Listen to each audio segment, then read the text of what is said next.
योगी सरकार यूपी में 50 साल से अधिक अनफिट कर्मचारियों को जबरन रिटायर करने जा रही है। 31 जुलाई तक सभी विभाग इस पर फैसला लेंगे। सरकार के इस फैसले को लेकर कर्मचारी नेता इसे गलत बता रहे हैं। कर्मचारियों का कहना है कि अनफिट कर्मचारियों को जबरन रिटायर नहीं करना चाहिए, क्योंकि उनके आगे भी परिवार है और मुखिया का रिटायर होने से उन्हें आर्थिक परेशानियों का सामना करना पड़ सकता है।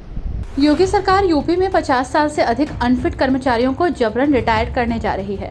31 जुलाई तक सभी विभाग इस पर फैसला लेंगे।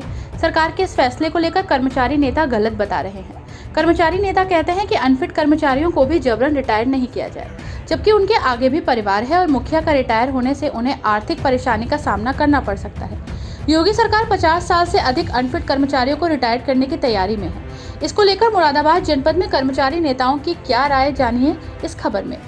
50 साल से अधिक अनफिट कर्मचारियों को जबरन रिटायर करने के फैसले को लेकर डिप्लोमा फार्मासिस्ट एसोसिएशन के जिला मंत्री हेमंत चौधरी ने कहा कि 68 कर्मचारियों को भी जबरन रिटायर नहीं किया जाए, क्योंकि उनके आगे भी परिवार है और एक मुखिया के रिटायर होने से उनके परिवार के आगे आर्थिक संकट खड़ा हो सकता है। देखिए, जो स्क्रीनिंग की जो आई है अभी, ये अगस्त तक हमको ये विभागीय जो है जांच दी गई है, ये पूर्णतः गलत है। देखिए, हमने पहले भी इस मुद्दे पर बात की है। हम ये कह रहे हैं कि जो स्क्रीनिंग टीम है उसका क्या पैरामीटर है। क्या वो 50 साल से ऊपर वाले स्क्रीनिंग करेंगे या 50 साल से नीचे वाले स्क्रीनिंग कमेटी में रहेंगे या अधिकारी, जांच अधिकारी इसको करेंगे। वो कोई भी मानक अभित है। 50 साल वाले की उससे सीनियर वाला स्क्रीनिंग करेगा, उससे कम वाला से। हम ये कहते हैं ठीक है, जो इस तरह के हमारे कर्मचारी हैं जिन्होंने तमाम 10, 20, 30 साल की सेवा दी है, अगर वो किसी कारणवश कोई बीमार हो जाते हैं, जो NPS के हमारे जो है नई पेंशन योजना के हैं, अगर आप उनको 50 साल में किसी तरह भाई कोई बीमारी किसी को भी आ सकती है, आप उसको अनफिट कर देते हैं, उसके जो है परिवार में, क्योंकि वो एज बहुत जिम्मेदारी वाली एज हो। आप देखें, बच्चे बड़े हो जाते हैं, हायर एजुकेशन में होते हैं, शादी ब्याह भी होती है, आप उसको जबरन रिटायर्ड करेंगे और उसको NPS का वो है नई पेंशन है, उसको पुरानी पेंशन भी नहीं मिलेगी, तो वो एकदम हैंड टू माउथ हो जाएगा। उसके पैसे कहाँ से उसके पास आएंगे। आप देखिए, कोई पेंशन का सहारा नहीं रहेगा, बच्चे बड़े हो जाएंगे, शादी ब्याह, इसकी सारी चीज़ें हैं, तो ये कहीं ना कहीं कर्मचारियों के लिए एक बहुत बुरी खबर है। तो इसका कहीं ना कहीं विरोध करेंगे।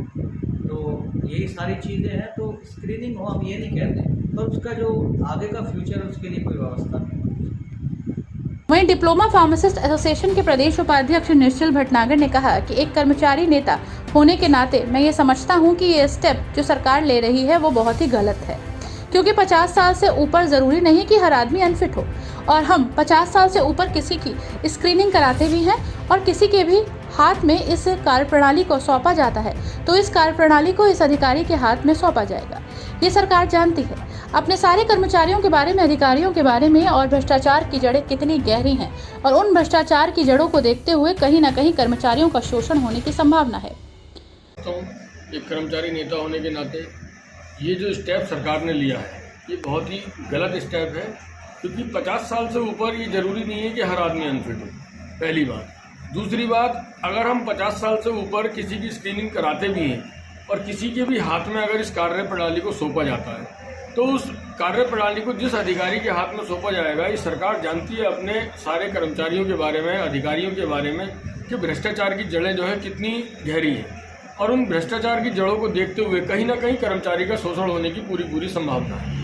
इसको इस तरीके से ना लेके, अगर किसी के भी बीमारी कोई इस टाइप की है कि जो किसी कर्मचारियों को परेशान कर रही है, तो वो कर्मचारी खुद ब खुद अपने विभाग में अपने कागज अगर लगाता है और लगता है कि मैं किसी बीमारी से पीड़ित हूँ, तो मैं समझता हूँ कि उसकी स्क्रीनिंग करके उसको VRS दिया जाए या उसको प्री रिटायरमेंट दिया जाए। लेकिन किसी भी अधिकारी के हाथ में जांच सौंपना, ये पूर्णतः गलत है। वहीं देखना होगा कि इस मामले को लेकर क्या कुछ समाधान निकलता है।